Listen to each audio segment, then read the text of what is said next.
Big Fly. Multimedia. Hey, so I guess I'm back doing aquarium videos. Sort of. Well, I guess. I want to. I want to be back. I want to be doing aquarium videos. It's been about 4 years. There's been an enormous amount of change in my life and in the fish room. Some of it good, some of it bad. But that's life, you know, you roll with the punches. You get through the hard times and you enjoy the good times, I guess. That's what it's about. So the fish room has been pretty much taken down. I'm down to just 2 aquariums. I realized fairly quickly as life got busier in my professional life that having a fish room was not appropriate at that time in my life. But I've been dealing with having aquariums most of my life, and I love it. So I kept the 125 up and running, and I have a 75 gallon that's still running. The inhabitants over the past 4 years have changed. This OB Peacock is the offspring of the 2 that are in my hybrid cichlid video. He is the only male that I kept, and a few of his female siblings are in there, and they've been breeding off and on. I just haven't had the time nor the desire to hatch out eggs and rear the fry. I also have a pair of Mbuna in there. I can't remember exactly what the names are, but they're breeding. There's a female in there with a mouthful of eggs right now. She probably won't come out because he's a terrorist. But yeah, it's fun. So I do have all African cichlids, except for a Chinese algae eater in the 125, and there's plants in there. A few different types of Anubias, and they don't destroy them. They do chew on them occasionally, but not very frequently. So that's doable. So anyway, why am I back? I have gotten some comments saying people enjoyed my content. I've got some comments saying that people enjoyed my perspective on the hobby, my point of view. I gotta check the focus on this here. Yeah, it should be fine. It should be fine. So yeah, some people said they liked my comment, they liked my point of view, so I'm back to share that. What I really want to do is I want to just use YouTube as an outlet to help me enjoy the hobby, the fish keeping hobby. Along with that, I also have a YouTube channel called Big Fly Music, which, given time, I'd like to do some more videos based on music. I have an extreme love for being creative musically, artistically. That's a big deal to me. One of the things that has happened in this it happened at the end of 2020 is my mother passed away from cancer. I was fortunate enough, and this sounds odd, but I was fortunate enough to be unemployed and able to help her through that, but ultimately the cancer won and she passed away on December 11th. And that made me realize that time is not infinite, man. You only got a certain amount of time here, and you got to do what you enjoy and enjoy what you do. So that's been my focus, at least since early January, is to get my things in order so I can have a more enjoyable existence. So I do intend on doing more videos on the aquarium hobby, starting out probably this week. Starting with this one, hopefully I'll put this up right away. It's Sunday evening when I'm recording this, so I have to blow the dust off of my Adobe Premiere subscription and see if I can get this video put together and put up. So I'm back. I'm going to have some comments. I have been lurking in other people's live streams off and on over the past several months. So watch for me. I'll be there, hanging out, asking questions, making silly comments. And if I ever run into you guys on a live stream on a Friday night, maybe we'll have a drink together. I do like a cocktail every now and then. So anyway, I'm back. Looking forward to being involved in the aquarium community. No intentions of doing this to make any money. I just want to hang out and talk to people that enjoy the hobby, the aquarium hobby. I canceled my membership to the Green Bay Aquarium Society. I think I'll probably renew that this fall. Not sure yet, but yeah, I'm going to let you guys go. I'm going to put the camera on the 125, and then I'll show you the 75 where it's at. Yeah, that's where we'll take off from. Starting anew with 2 aquariums, and I really kind of plan on keeping that way. There may be one in the future, but I got to do it right. I got to make sure I have the time to take care of all of this stuff. I obviously didn't have the time to take care of the full 20, 30 aquarium fish room that I was working on, so that's all been dismantled. All right, peace. Here's the 125 and the 75. I hope you guys enjoy it, and we'll talk soon this week. Saw some videos from Corey at Aquarium Co-op I need to make some comments on, so watch out for that. All right, you guys take care. Peace. All right, here we are back at the 125. Over there in the left corner, we got some Anubias Nana, and then Anubias, can't remember the name, and then same in the middle, there by the driftwood. There's that OB Peacock. That dude looks awesome. You probably can't see him too terribly well, but he is a pretty fish. See if these other dudes will come out and show themselves. There's a lemon yellow in there.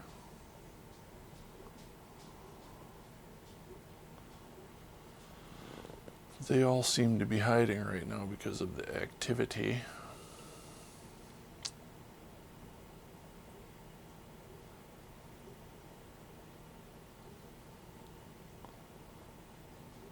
Down there by the plants is my Chinese algae eater. He's keeping things clean.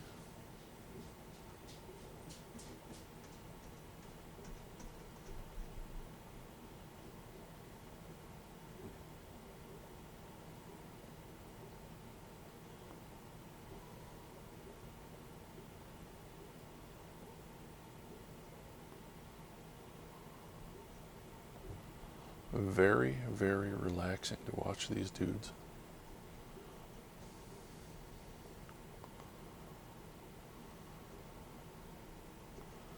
This is generally what I watch while I'm doing drum rudiments. Because if you're a drummer, a new drummer anyway, you know practicing drum rudiments is not the most exciting thing in the world to do. Having the fish for company certainly helps that out.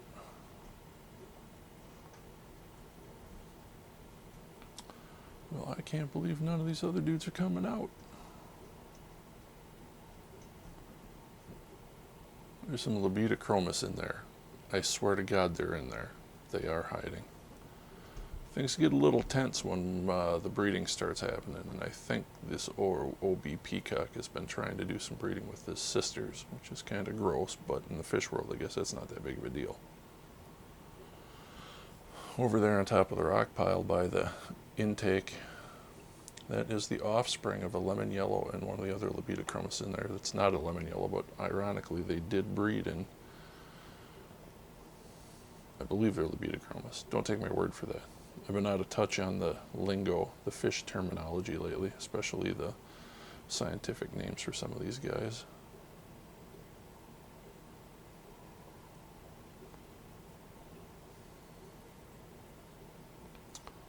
Well, one kind of cool thing, over there on the left-hand corner of the tank, you guys can see that big Fluval heater. I thought that thing died. It just wasn't working right. It would flash blue and it would get red for low flow, and I couldn't fix it. Well, it turns out that if you take your heater out of your aquarium, unplug it first, take it out of your aquarium, and then actually wash it, they kind of start working again. At least in this case, that one did.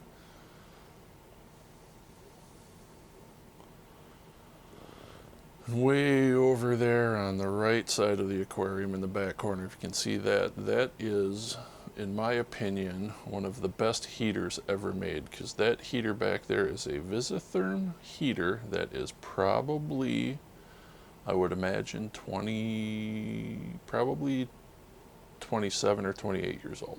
It's been around a long time. I believe that was the heater that was originally in my 30-gallon saltwater aquarium as well. Back in the day. Still working like a champ. So anyway, that's the 125, the way where it sits now. We've got a slight mix of African cichlids in there. And my intent is I'm going to get some Neolamprologus sexfasciatus if I can find them. I've been looking locally and I have yet to find a trio of those. I'd like to get a few of those. Now they are epically aggressive fish from what I understand, but I think these guys are big enough that they'll hold their own if I get some juveniles, and I think the juvenile sexfasciatus will be hardy enough to withstand any abuse that these guys dish out to those fish. I'm also going to look at getting a trio of, I believe it's Symphotilapia frontosa. That might be wrong, but they are frontosas, the 5-bar frontosas. I did see some information online about a black widow frontosa, which looked very attractive, but I'm not sure if I'm going to get into that. They look like they're kind of hybridish, but I'm not sure. They are very neat looking, but I would like to get some frontosa in here. I kind of consider the frontosas to be kind of a gentle giant. Not much of a bully, you know. They get along with other Africans, and they're big enough that shit doesn't bother them.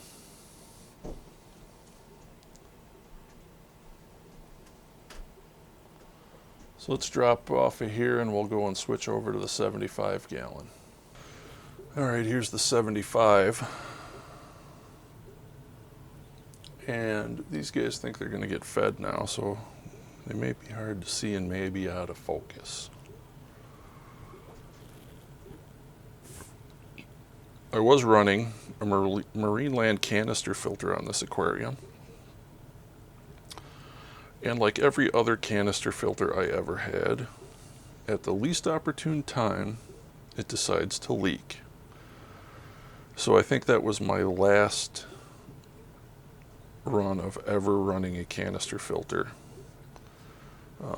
If you don't need that shit outside, you don't need water outside of the aquarium. A wet dry filter with a sump, a little safer because you can set them up so they will not overflow. Canister filters, if they start leaking, they're just going to drain your tank. They'll siphon it right out. Check valves fail, shit, they're just bad news. Not a huge fan of canister filters. But in here, in the 75 here, you can see that dude in the middle there. That is what I was told to be an angel ram. I've got 3 of those in here.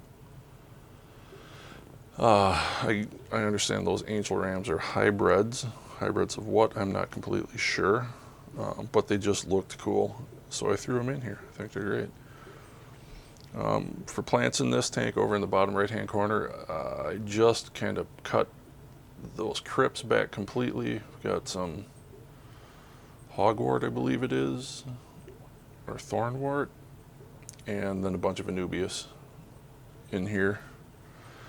This tank was completely overgrown with Anubias, so that's why a lot of that stuff looks like it's in bad shape. I just hadn't had time to take care of it. It overgrew. Some of them were underneath other plants, starved for light. Nutrients were probably not as good as they could have been. And when I started getting back into this a month or so ago, I just took them all out, took them outside, and I hosed them all off with a garden hose to get all of the algae and junk off of them, and cut back what I needed to make room for the fish, and I kind of replanted it. So we're starting kind of fresh with some existing stock for plants, but some new growth coming in as these plants melt back and heal themselves up or not. I will cut the gnarliest looking leaves off and we'll make a fresh beginning. Under gravel filter in here is still functional. Although it is full of sand, it still does pull water through. I need to switch the air stones out in the lift tubes though. And then when the the canister filter went. I just threw in these sponge filters temporarily. So along with the rams, these cherry barbs are original inhabitants. There's 2 males and a female of those in here yet. You can see off there that little ram is in front of that group of neon tetras. Those guys are doing okay. They are a little bit small. And then over there by the lift tube for that sponge filter, if you can see those, there's 3 of them in here. There's 3 electric blue acaras. There's a little dude down here, little juvenile, right down in here.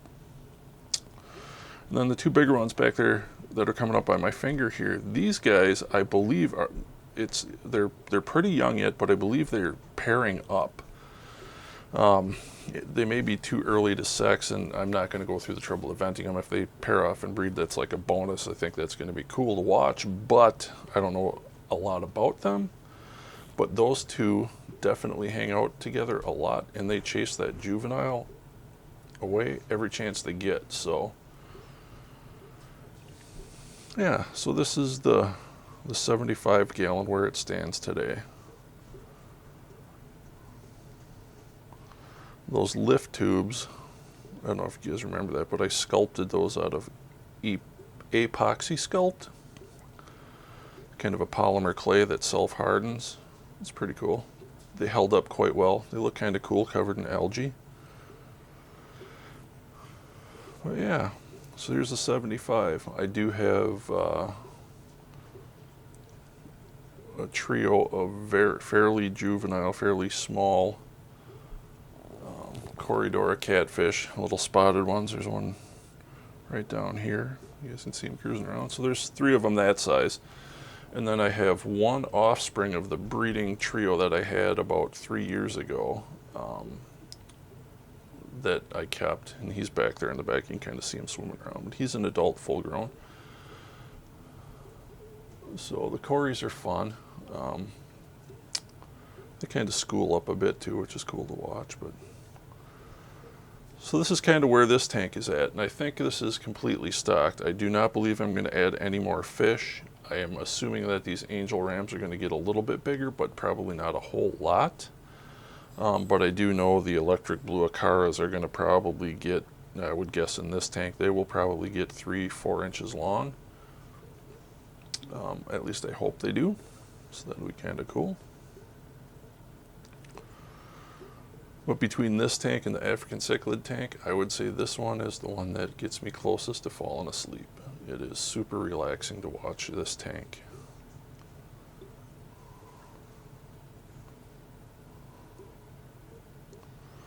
So that's where I'm at, scaled back to 2 aquariums.